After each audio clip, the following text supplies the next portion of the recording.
ओ बालाजी आ जाओ, ओ हनुमान आ जाओ, ओ बालाजी आ जाओ, मेरे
जब से मेरे घर में आया, घर से संकट भाग रहे। घर में आया, घर से संकट भाग रहे। जब से मेरे घर में आया, घर से संकट भाग रहे। जब से मेरे घर में आया, घर से संकट भाग रहे। हम सोते हैं गहरी नींद में, हनुमान जी जाग रहे। हम सोते हैं गहरी नींद में, हनुमान जी जाग रहे। हम सोते हैं गहरी नींद में, हनुमान जी जाग रहे। ओ बालाजी आ जाओ, ओ हनुमान आ जाओ, ओ बालाजी आ जाओ, ओ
जिसके घर में इसकी पूजा, उसके वाले न्यारे।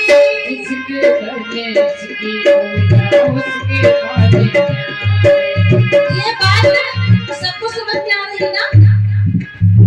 सबको समझ में आ रही ना? जिसके घर में इसकी पूजा, उसके वाले न्यारे। जिसके घर में इसकी पूजा, उसके वाले न्यारे।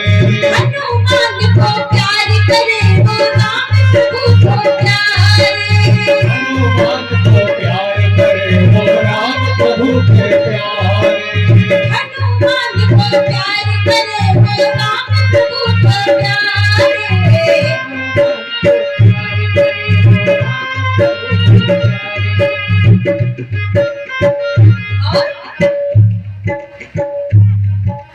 पलती ही पलते हम बिछाएंगे, जिस दिन मेरे बाबा घर आएंगे। पलते ही पलते हम बिछाएंगे, दिन मेरे बाला घर आएंगे। पलकी पलकी हम बिछाएंगे जिस दिन मेरे बाबा घर आएंगे। पलकी पलके हम बिछाएंगे जिस दिन मेरे बाबा घर आएंगे। हम तो हैं जन्मों से बाला के दीवाने। हम तो हैं जन्मों से बाला के दीवाने। हम तो हैं जन्मों से बाबा के दीवाने। धीरे धीरे बल्ले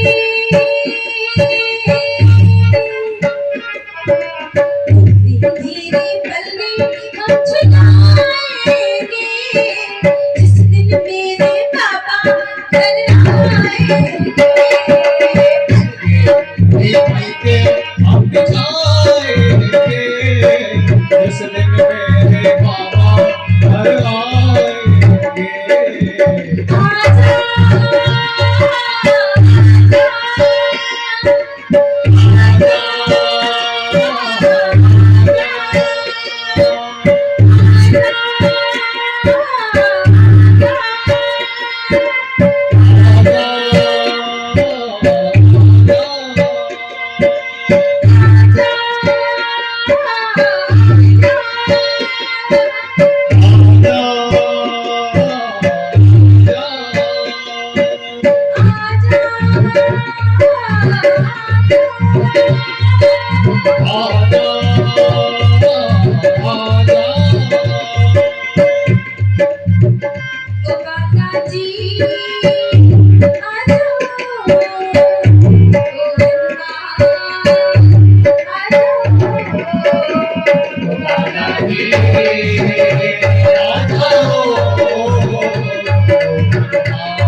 बालाजी महाराज की झंडा बाबा की श्री वृंदावन धाम की बरसाना धाम की गहबरवन धाम की श्री वृंदावन बिहारी लाल की 84 कोस प्रमंडल धाम की श्रीमान बिहारी लाल की सदगुरुदेव भगवान की संत समाज की संत भगवान की जय हो।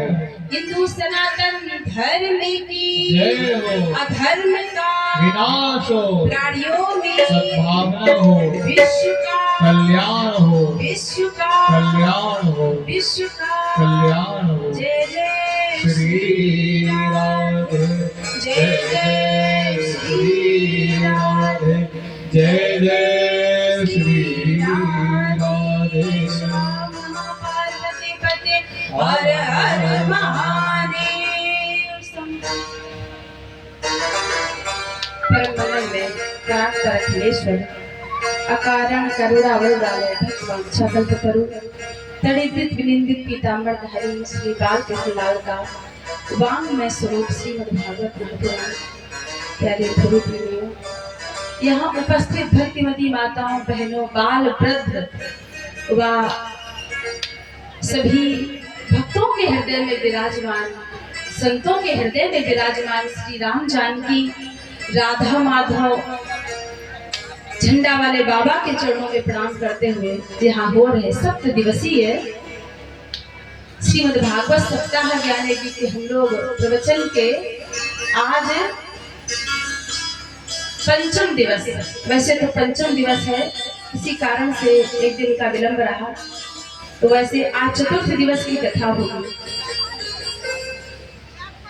कल हम लोगों ने परसों बड़े ही सुंदर प्रसंगों का श्रवण किया कि कैसे देवताओं की इच्छा की पूर्ति हेतु, उनके मनोरथ की पूर्ति हेतु बावन भगवान ने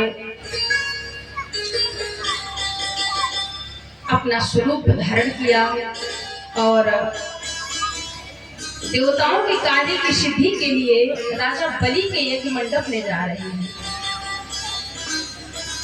राजा बलि बड़े ही धर्मात्मा थे, यज्ञ अनुष्ठान गौ सेवा करते थे। आज अपने बल और पराक्रम के बल पर उन्होंने पूरे त्रिलोक पर विजय प्राप्त की थी।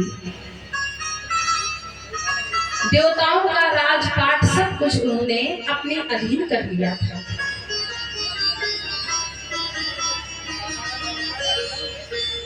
यज्ञ कर रहे थे।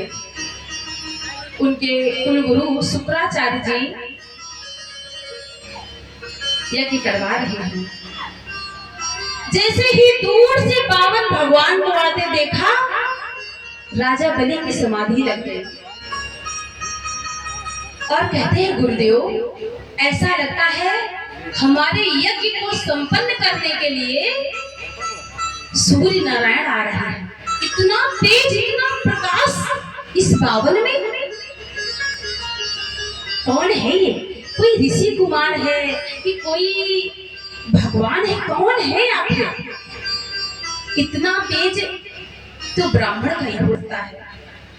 मोटा जनेऊ धारण किए हैं तो ब्राह्मण स्वरूप है। शुक्राचार्य जी ने कहा, सूर्य नहीं तो चंद्र तो अवश्य ही है, क्योंकि ऐसा दिव्य तेज तो मैंने भी नहीं देखा। जैसे ही बावन भगवान आगे आए, एक छाल है, हाथ में कमल और माला चली है महाराज। छोटे छोटे हाथ हैं, छोटे छोटे पाँव हैं और बटुआ समूह है। मुट्ठी भरती कमल है, घुंघराली अलकावली है। इतना सुंदर स्वरूप है बावन भगवान का। मानो बाल कृष्ण लाल है। यज्ञ मंडप में आए, राजा बलि ने साष्टांग प्रणाम किया और कहा, आप कौन हैं? परिचय दीजिए। आप सुंदर बिंदु देखते हैं आकर्षण आदि में आनंदित हो रहा है। आप परिचय दीजिए। कौन? ऋषि कुमार की कोई दिव्य कौन है? आप मोटा जनेऊ धारण किए ना। हे बाबा, आप हमको अपना परिचय दीजिए। माला चलाइए और आप कुछ जिज्ञासा कीजिए। मेरा मन है आज आपको कुछ क्या ऐसा लगता है आज आपको सोचे।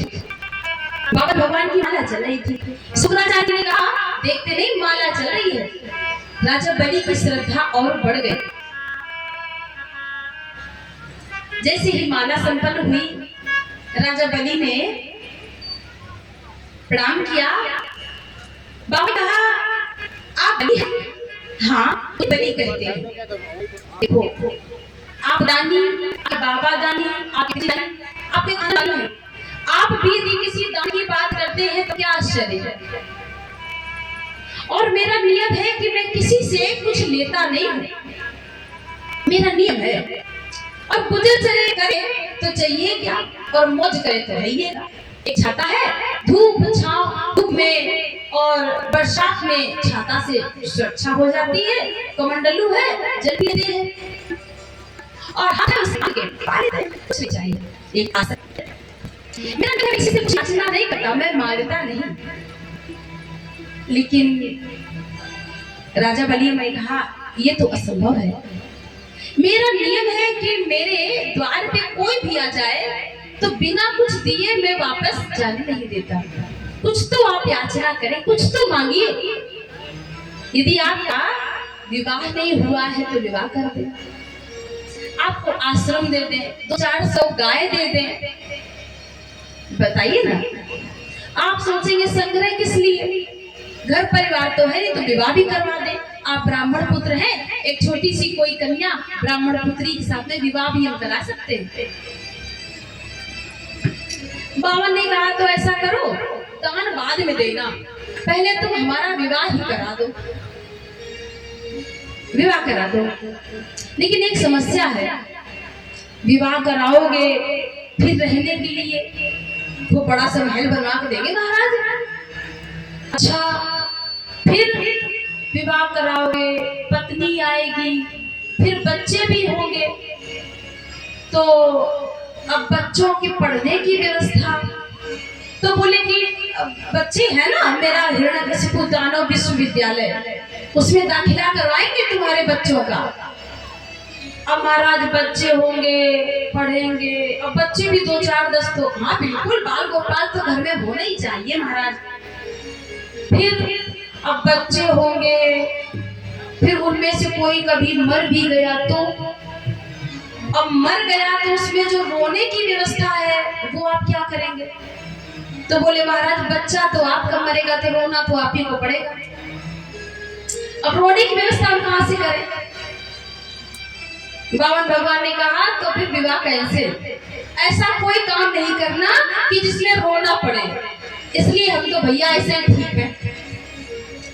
बलि ने कहा बड़ी मुश्किल से तो मनाया था माँ ने, और फिर वहीं पर आ गई बात। नहीं, मैं आपको ऐसे नहीं जाने दे सकता, आपको कुछ ना कुछ तो लेना पड़ेगा, मेरा संकल्प है। अरे महाराज कोई क्या कहेगा, इतना बड़ा त्रिलोकी का स्वामी बलि, उसके यज्ञ में एक बावन आया और वो खाली हाथ चला गया।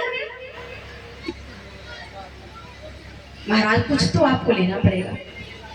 बावन भगवान ने कहा देखो अभी इतनी याचना कर रहे हो तो मेरा संकल्प है कि मैं कुछ लेता नहीं, आपका संकल्प है कि बिना हम दिए जाने नहीं देंगे, तो तुम 3 पग भूमि हमें दे दो। कितनी? 3 पग भूमि दे दो, तो तुम्हारा भी संकल्प रह जाएगा, मेरा भी संकल्प रह जाएगा। और सुनो, अब तुम्हारे पैरों से नहीं, अपने पैरों से नापेंगे। बलि ने कहा कर लो बात, एक तो खुद ही 52 अंगुल के 52 भगवान हैं, और आप कहते हैं अपने पग से। अरे मेरे दानवों के पैरों से नपवाते तो कम से कम 2 4 10 मील नाप लेते। अब 52 अंगुल के आपको तो आसन बिछाने के लिए भी नहीं होगा। बोलो देखो जो कहना था वो कह दिया, अब लाओ, अगर देना है तो संकल्प करो, नहीं तो चले। बलि ने कहा क्या महाराज 3 पग भूमि के लिए क्या संकल्प करें, नाप लो कहीं से। नहीं नहीं, हम ब्राह्मण हैं, बिना संकल्प के तो कुछ लेंगे नहीं, और कहते यदि संकल्प कर लिया तो पूरा करना पड़ेगा। संकल्प यदि किसी वस्तु का आपने कर लिया तो पूरा करना पड़ेगा। अब संकल्प की कुछ बात चल रही थी तो शुक्राचार्य जी को शंका हुई, बलि के पास में आए, बोले क्या बात है? बोली ऐसी ऐसी बात है। उन्होंने ध्यान लगाया और 52 में नारायण का दर्शन हो गया। बलि ने कहा देखो बलि, शुक्राचार्य ने कहा बलि सुन, ना ये कोई 52 है और ना ये 53 है, ये नारायण है, और देवताओं की कार्य की सिद्धि के लिए इन्होंने ऐसा रूप धारण किया है। आज तुम्हारा ये सब कुछ लेके जाएंगे, बुद्धि से काम करो। अब तो बलि ने कहा देखो प्रभु गुरुदेव, मेरे हाथों, दोनों हाथों में लड्डू है, यदि ये नारायण है तो पूरा संसार तो इन्हीं से पालित होता है, मेरा है क्या जो ये ले जाएगा, सबको तो इन्हीं का है। और यदि ये ब्राह्मण पुत्र है तो मेरा राष्ट्र का, मेरे राष्ट्र का ब्राह्मण जितना संकल्प करता है उतना ही लेगा, ज्यादा नहीं ले सकता। अब कुछ ऐसी बातें चल रही थी और कहा गुरुदेव आप कहते हैं झूठ बोल दो, कहे तो संकल्प की कोई बात नहीं की। महाराज झूठ कैसे बोल सकते हैं, झूठ बोलने की आप आज्ञा करते हैं। गुरुदेव ने कहा देखो कुछ जगह ऐसी हैं जहां झूठ बोलने से अपराध नहीं लगता। झूठ बोल दो, कहां कहां पर झूठ बोलने से अपराध नहीं लगता। तो स्त्री धर्म में विवाहे चार्थे प्राण संकटे गो ब्राह्मणार्थे हिंसायाम नान्यतम स्याचिकित्सितम। किसी स्त्री का विवाह हो रहा हो, किसी कन्या का विवाह हो रहा हो और यदि आपसे कोई वर पक्ष का पूछे कि आप तो वहां जाते आते हैं, आपको पता है उस कन्या का स्वभाव कैसा है, भले ही उस कन्या के बारे में आप नहीं जानते, तो आप कह सकते हैं कि देखो बेटी का स्वभाव तो अच्छा है, बाकी आप अपने हिसाब से देख लो। तो उसमें झूठ नहीं लगता, क्यों? किसी कन्या का घर बसने वाला। और स्त्री से, अपनी स्त्री से एक बार यदि झूठ बोलना पड़े, वो भी बड़ी विषम कोई बात है जो लगता है कि ये बात नहीं बतानी चाहिए, तो एक बार आप झूठ बोल सकते हैं। क्योंकि माताओं का हृदय बड़ा कोमल होता है, वो अधिक समय तक अपने पेट में बात नहीं रुका सकती हैं। उनको श्राप लगा है, किसे? स्त्रियों को। युधिष्ठिर महाराज, युधिष्ठिर महाराज ने समस्त स्त्री जाति को श्राप दिया है। तो और प्राण संकटे, जहां प्राण संकट में हो उस जगह आप एक बार झूठ बोल सकते हैं। गो ब्राह्मणार्थे, गौ माता की रक्षा के लिए, ब्राह्मणों की रक्षा के लिए आप झूठ बोल सकते हैं। और हम तो कहते हैं कि गौ रक्षा के लिए तो 1000 बार झूठ बोलना पड़ेगा। गौ रक्षा ही तो, क्योंकि इस विश्व की जननी ही गौ माता है। गौ माता से ही ये पूरा संसार पालित हो रहा है। जिस गौ माता के शरीर में 33 कोटि देवी देवता विराजमान रहते हैं, उनकी रक्षा के लिए यदि 1000 बार झूठ बोलना पड़े तो बोलो। तो 8 जगह झूठ बोलने से दोष नहीं लगता। और महाराज, ये संकल्प की बात चल रही थी।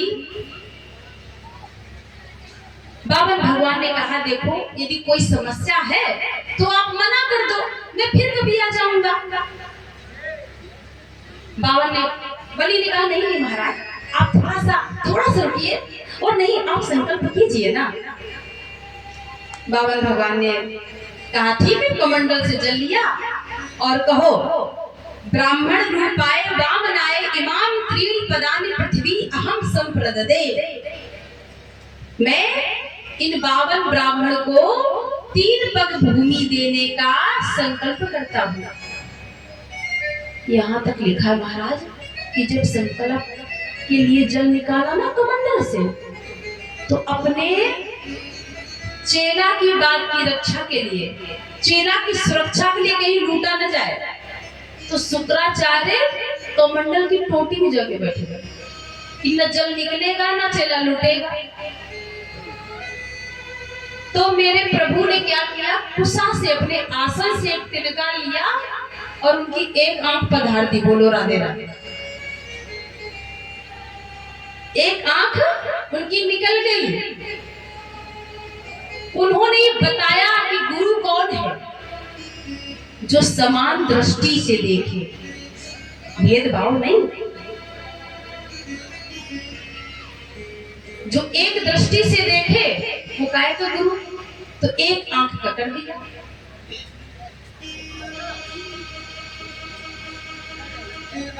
और फिर जैसे ही संकल्प लिया, और बावन भगवान ने कहा अब तुम हमें प्रणाम करो। संकल्प लिया है, दान देते हैं तो ब्राह्मण को प्रणाम भी करते हैं। जैसे ही प्रणाम करने के लिए बलि झुके, साष्टांग प्रणाम किया, बावन भगवान ने विराट रूप धारण कर लिया। बोली विराट भगवान की जय।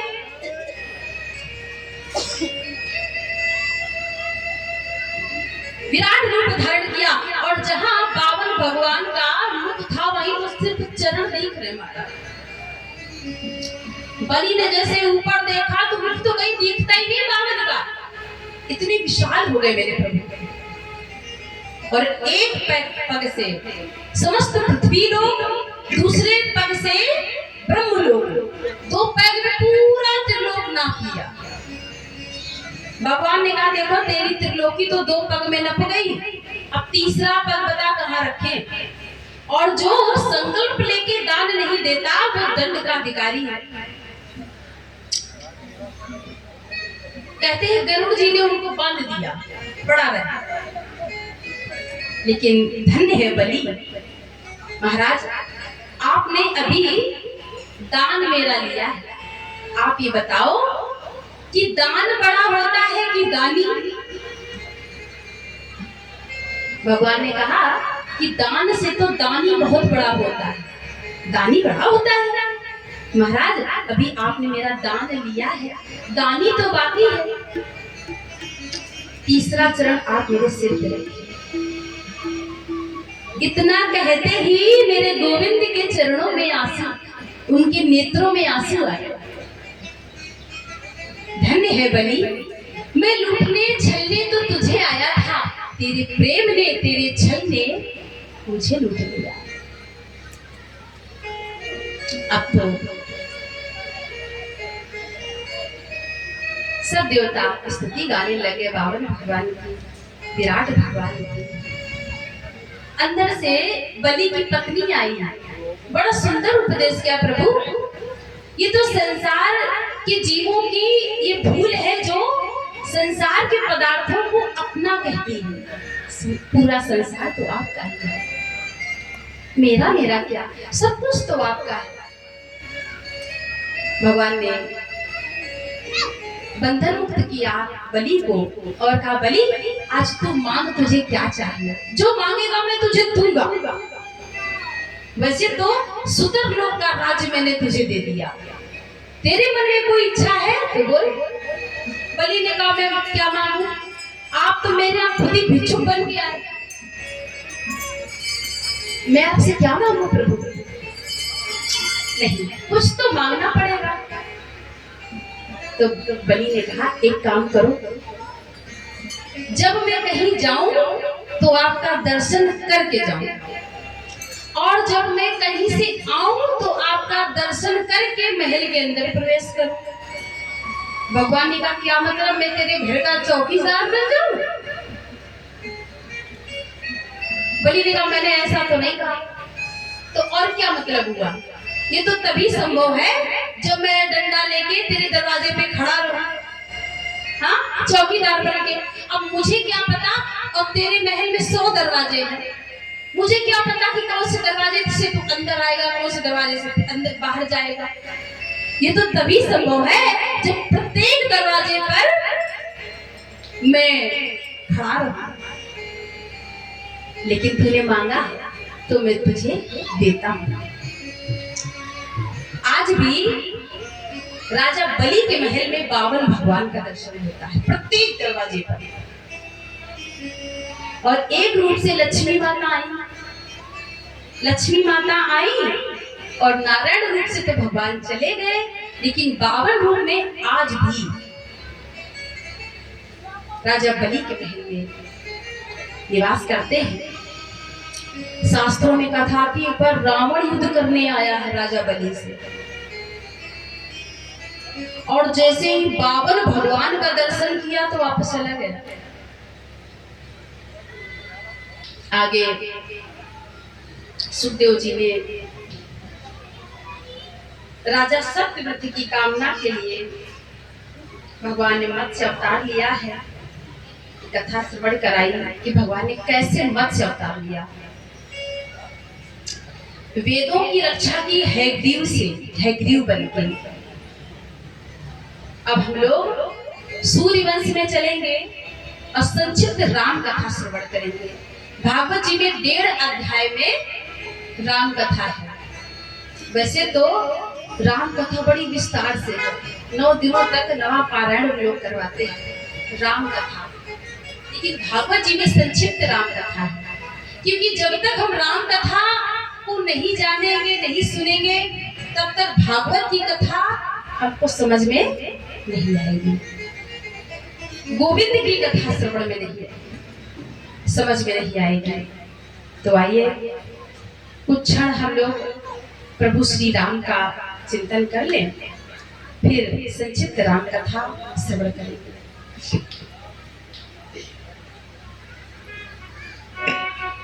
श्री राम जय राम, जय जय राम। श्री राम जय राम, जय जय राम। श्री राम जय राम, जय जय राम। श्री राम जय राम, जय जय राम। श्री राम जय राम, जय जय राम।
श्री राम जय राम, जय राम।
तो सुखदेव जी कहते हैं, परीक्षित, अब मैं तुम्हें राम कथा सुनाता हूँ, संक्षिप्त राम कथा।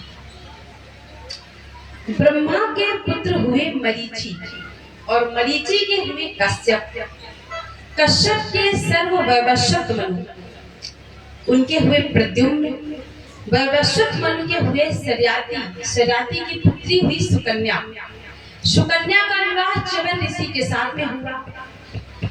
और फिर सूर्यवंश के एक बड़े प्रतापी राजा हुए नभग, नभग के नाभाग, नाभाग के अम्बरीश, और अम्बरीश एकादशी का पालन करते थे, एकादशी का व्रत करते थे। एक बार दुर्वासा ऋषि परीक्षा लेने आए और अम्बरीश इसमें पास हो गए। यूनास का जन्म हुआ। इनके वंश में एक बड़ी विशेषता है, क्या?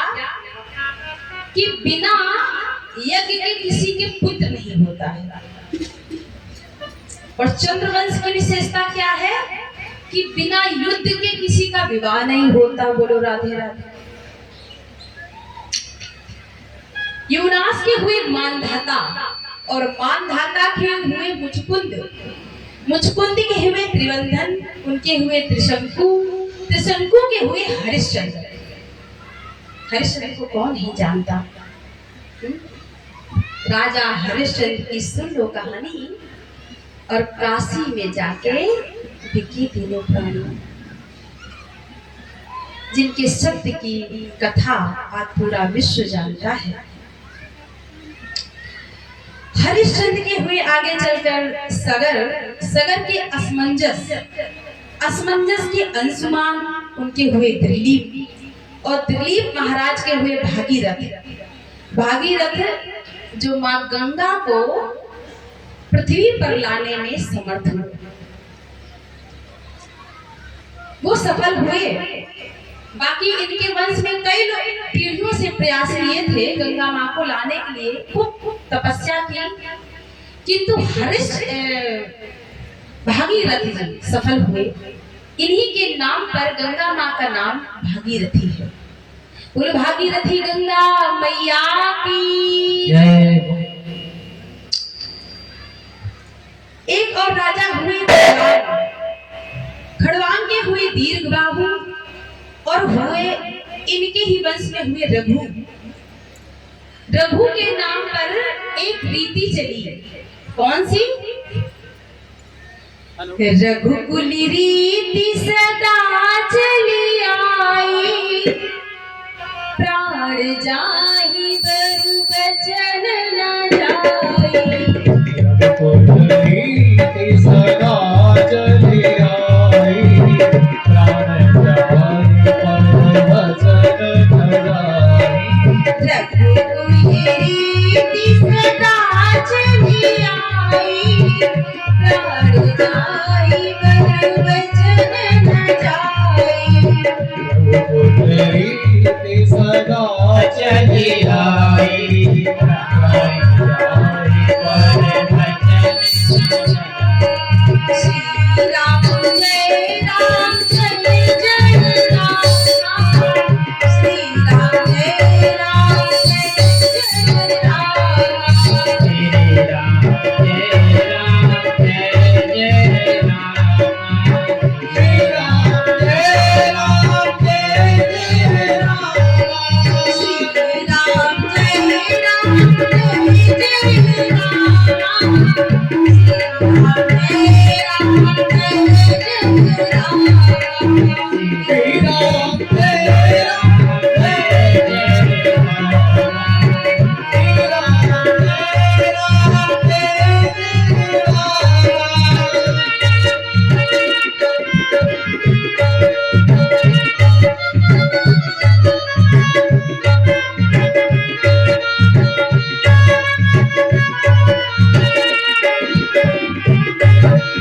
तो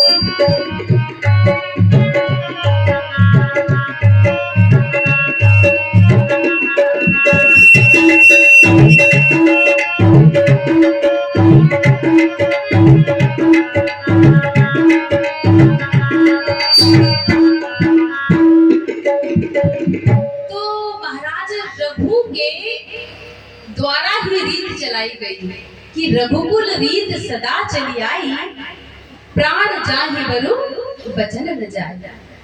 प्राण दे दो मगर वचन की रक्षा करो। वचन की रक्षा के लिए प्राण को देने की बात कही है।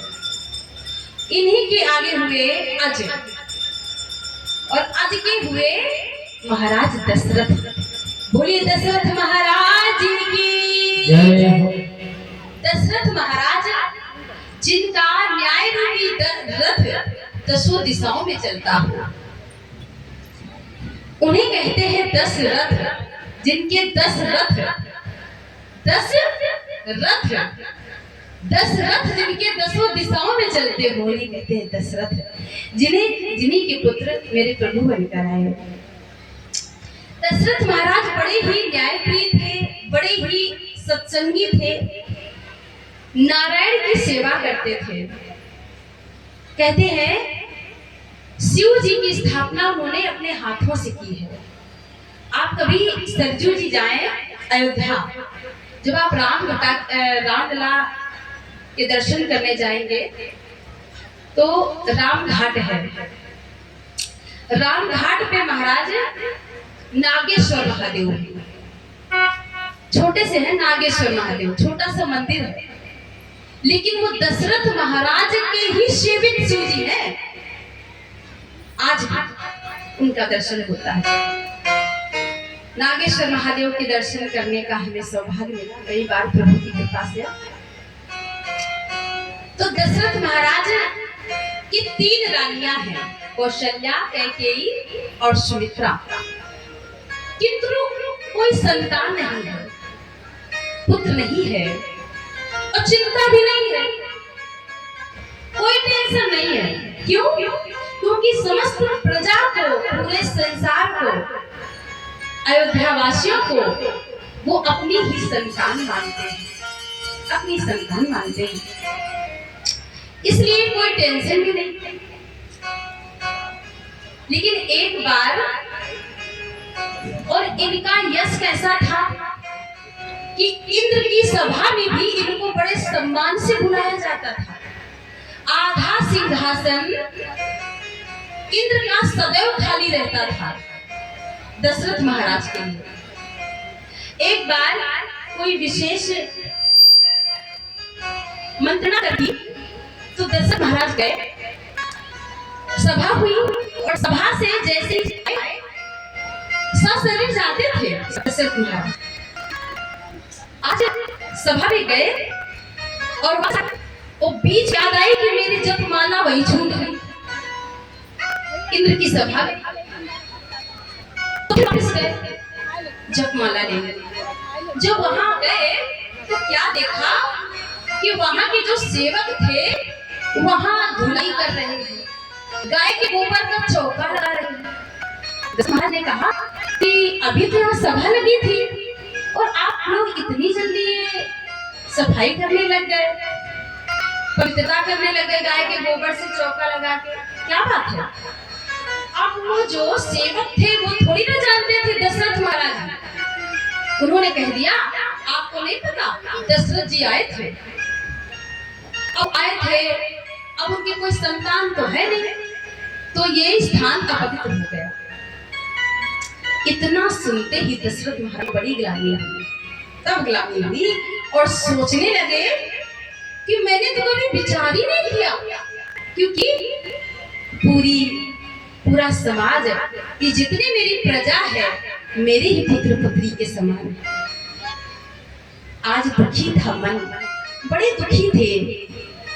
अब दुख आए तो कभी संसार से मत कहो, कभी मन में कोई क्लेश आए तो 4 लोगों के बीच में मत कहो, लेकिन गुरु और गोविंद से छिपाओ। गुरुदेव से कैसे छुड़ा सकते हैं? तो एक बार भूपति वन माही भई गलानी मोरे सुतनाही।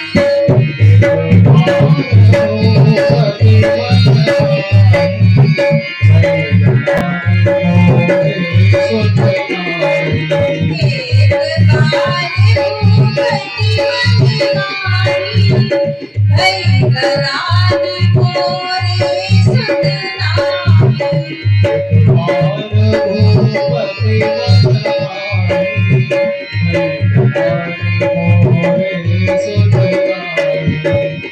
गुरुदेव के पास गए, वशिष्ठ जी के पास गए और चरणों में बैठ गए।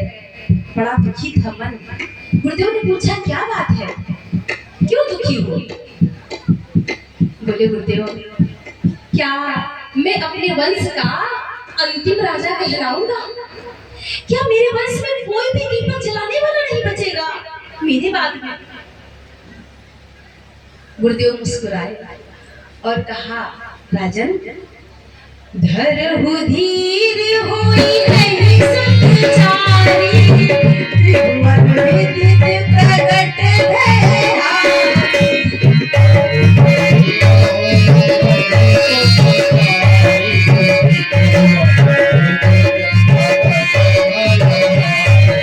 श्री राम जय राम जय जय राम,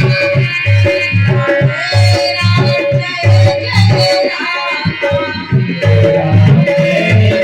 जय जय राम।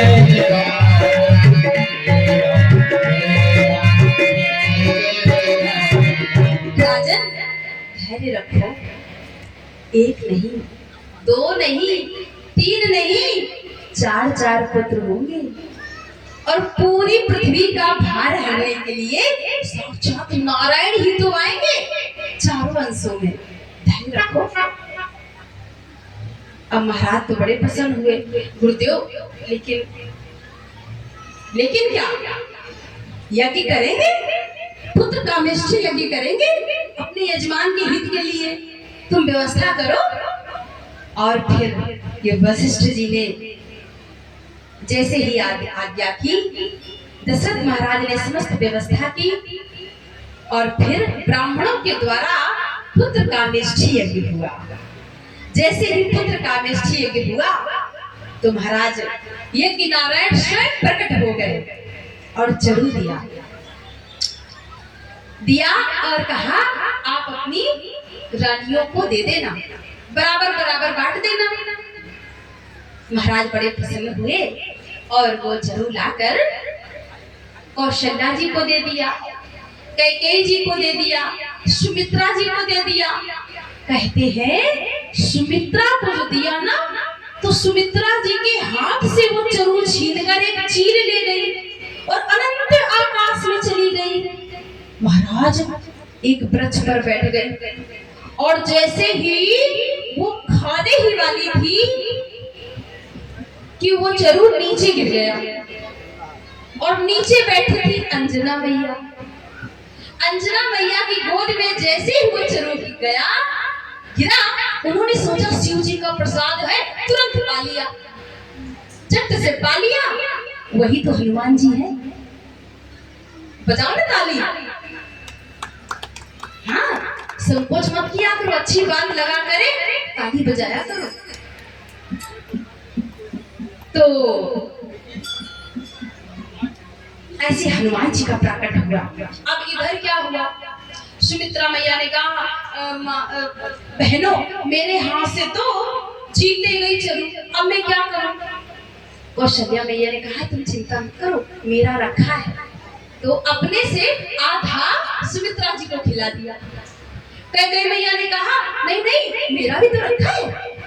अपने से आधा सुमित्रा मैया को खिला दिया।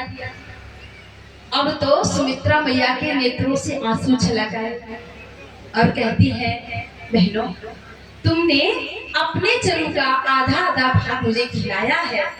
यदि मेरे दो पुत्र हुए और आप लोगों के एक एक, तो मेरा भी संकल्प है कि मैं अपने दोनों पुत्रों को आप दोनों के पुत्रों की सेवा में समर्पित कर दूंगी। इसीलिए माता सुमित्रा का जो बड़ा पुत्र लक्ष्मण वो राम जी की सेवा सदा, और छोटा पुत्र शत्रुघ्न वो भरत जी की सेवा है।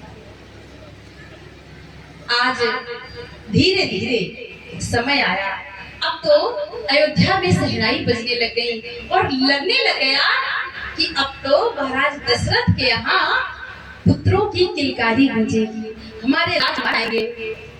महाराज सब जगह आनंद का वातावरण है।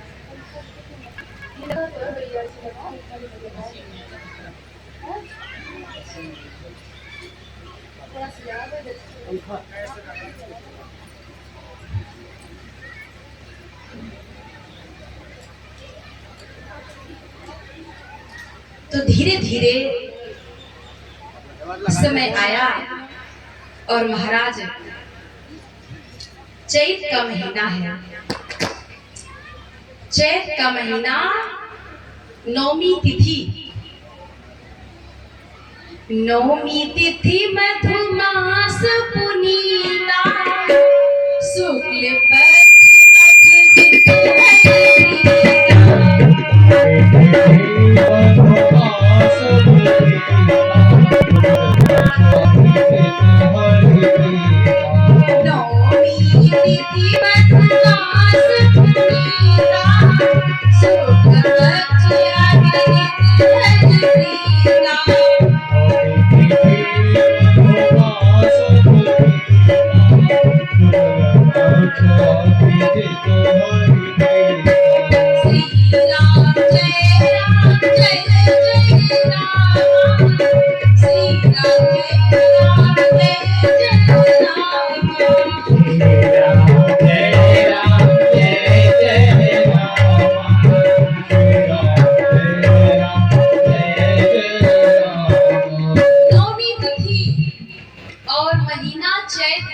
शुक्ल पक्ष और अभिजीत मुहूर्त यानी दिन के ठीक 12 बजे माता कौशल्या के महल में चतुर्भुज नारायण प्रकट हो गए।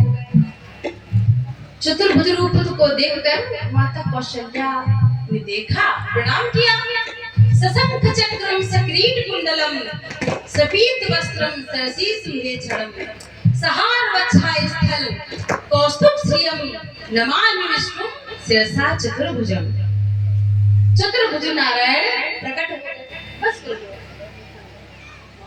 थोड़ा सा ऊंचा नहीं हो सकता। तो जैसे ही चतुर्भुज रूप धारण भगवान को देखा, शंख चक्र गदा पद्म, मैया ने प्रणाम किया। भगवान ने कहा, मां आपने तपस्या की थी और मुझसे कहा था कि चाहो तुम्हें समान शुद्ध प्रभूषण का वन दुलाओ। आपने तपस्या की और मैंने तुमसे वरदान के लिए कहा तो तुमने कहा कि चाहो तुम्हें समान शुद्ध प्रभूषण का वन दुलाओ। आपके समान मुझे पुत्र चाहिए, आपसे कोई छिपाव नहीं करती और आपके पति ने भी यही वरदान मांगा था, तो मैं आपका पुत्र बन के आया हूं मैया। माता कौशल्या ने कहा, मैंने तपस्या की थी, आपसे पुत्र प्राप्ति, आपसे पुत्र बनने के लिए कहा था, वो तो ठीक है, लेकिन आप तो पिताजी बन के पधारे हो, इतना बड़ा बालक होता है और वो भी शंख चक्र गदा पद्म लेके आए हो। मैया मैं जहां जाता हूं ना ऐसे ही जाता हूं, फिर आप क्या चाहती हो? मां ने कहा, कुछ बाल लीलाएं करनी है, बालक बन जाओ। लोग क्या कहेंगे, इतना बड़ा बालक, वो भी वस्त्र पहन के। भगवान छोटे बालक बन गए। मैया ने पालने में सुला दिया। प्रभु ने कहा, मां अब दरवाजा खोलो ना, कितने संत महात्मा सब भक्त खड़े हैं, मेरा दर्शन करना चाहते हैं। मैया ने कहा दरवाजा खोलूं, दर्शन करेंगे, लोग क्या कहेंगे कि 4 हाथ वाला बालक। फिर भगवान ने 2 हाथ हटा दिए। अब तो मैया दरवाजा खोलो, अब तो खोलो, लोग दर्शन करेंगे। मैया ने कहा बच्चा वस्त्र पहन के नहीं आता है, तो नंगम नंगा आता है। भगवान ने वस्त्र भी निकाल दिए। अब भगवान रोने लग गए। भय प्रकट कृपाला दीन दयाला कौशल्या हितकारी।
बोली सोमति डोली तजब तात यह रूपा की जैसी सुनीता अति प्रियसीला यह सुख परम अनूपा। ये सुख मुझे दो, शिशु रूप में मेरे सामने आओ। भगवान बालक बन गए, रोने लगे। सुनी वचन सुजाना रोदन खाना कोई बालक सुन भूपा यह चरित जेगा वही हरि पद पावही ते न परहि भोगूपा। और प्रभु जैसे ही रोने लग गए। अब तो पूरी अवध नगरी में हो गया। अब तो हल्ला मचने लग गया। दौड़ती दौड़ती दासियां आई दशरथ महाराज के पास में, कहा महाराज महाराज महाराज, बड़ी रानी कौशल्या मैया ने एक सांवरे सलोने सुंदर से बालक को जन्म दिया है। महाराज ने अपने गले में पहना हुआ माला उनको दे दिया। तब तक दूसरी ओर से देखा, 2 दासियां दौड़ती दौड़ती आई, महाराज महाराज महाराज, कैकेयी मैया ने भी एक सांवरे सलोने सुंदर से बालक को जन्म दिया है। महाराज ने तो मुकुट ही उतार के दे दिया, जबकि राजा के धर्म नहीं, मुकुट नहीं दे सकता। लेकिन महाराज को तो होश ही नहीं। लेकिन पीछे मंत्री चलते हैं ना, तो मुकुट हाथ में ले लेते नहीं। राजा के मुकुट पर किसी का अधिकार नहीं। राजा तो सुध हो बैठे। तब तक तीसरी ओर से दासियां दौड़ती दौड़ती, महाराज महाराज महाराज, सुमित्रा मैया ने भी 2 बालकों को जन्म दिया है। गौर वर्ण है, बड़ी ही सुंदर है। अब तो महाराज की प्रसन्नता का ठिकाना नहीं रहा और अवध में बधाई बजने लग गई। लाला जन्म सुनी आई, कौशल्या मैया दे दो बधाई। लाला जन्म सुनी आई, कौशल्या मैया दे दो बधाई। लाला जन्म सुनी आई, कौशल्या मैया दे दो बधाई। लाला जन्म सुनी आई, कौशल्या मैया दे दो बधाई।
हरवा भी लूंगी मैया टीका भी लूंगी लूंगी मैया टीका भी लूंगी टीका भी लूंगी मैया टीका भी लूंगी टीका भी लूंगी मैया टीका भी लूंगी टीका भी लूंगी मैया टीका भी लूंगी टीका भी लूंगी मैया टीका भी लूंगी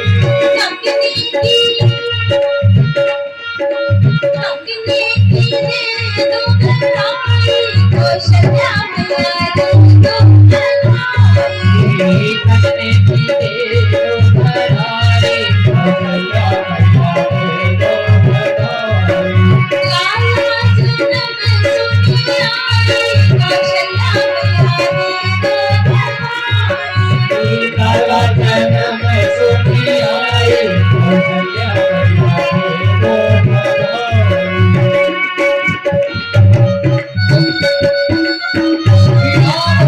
भगवान की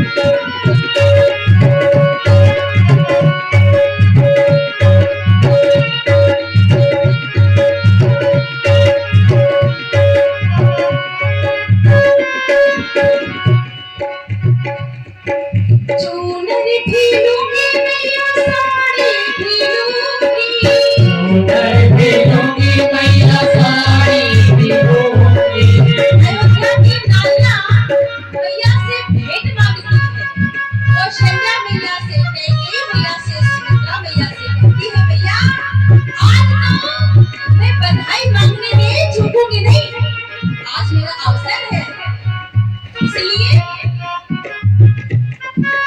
चूनर भी लूंगी मैया साड़ी भी लूंगी चूनर भी लूंगी मैया साड़ी भी लूंगी साड़ी भी लूंगी मैया साड़ी भी लूंगी साड़ी भी लूंगी मैया साड़ी भी लूंगी साड़ी भी लूंगी मैया साड़ी भी लूंगी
चंद्रदेव, भगवान राम ने पालने से देखा कि झाड़ियों में कोई छुप छुप के रो रहा है। भगवान ने कांटेक्ट किया, चंद्रदेव तुम रो क्यों रहे हो, क्या बात है? पूरी दुनिया में मेरा उत्सव मनाया जा रहा है, अब आदिवासी नाच रहे गा रहे हैं और तुम रो रहे हो, क्यों? प्रभु मेरे तो भाग्य में रोना ही है, क्यों, क्या हुआ? प्रभु एक तो आप सूर्य वंश में आए और दूसरे दिन के ठीक 12 बजे आए, ये सूर्य हटता ही नहीं, मुझे दर्शन कैसे मिले? प्रभु ने पालने से कहा, देखो रो मत, इस बार सूर्य वंश में आया हूं, अगली बार चंद्रवंश में आऊंगा। और सुनो, इस बार दिन के ठीक 12 बजे आया हूं, अगली बार दिन के ठीक रात के ठीक 12 बजे आऊंगा। श्री राम का कृष्ण का अवतार कब हुआ? रात को ठीक 12 बजे। और सुनो, फिर भी संतोष नहीं है तो सुनो, इन्होंने एक दिन 1 महीने का कर दिया, तुम एक रात्रि 6 महीने की करते हो, ठीक है? प्रभु अब कब आपका कृष्ण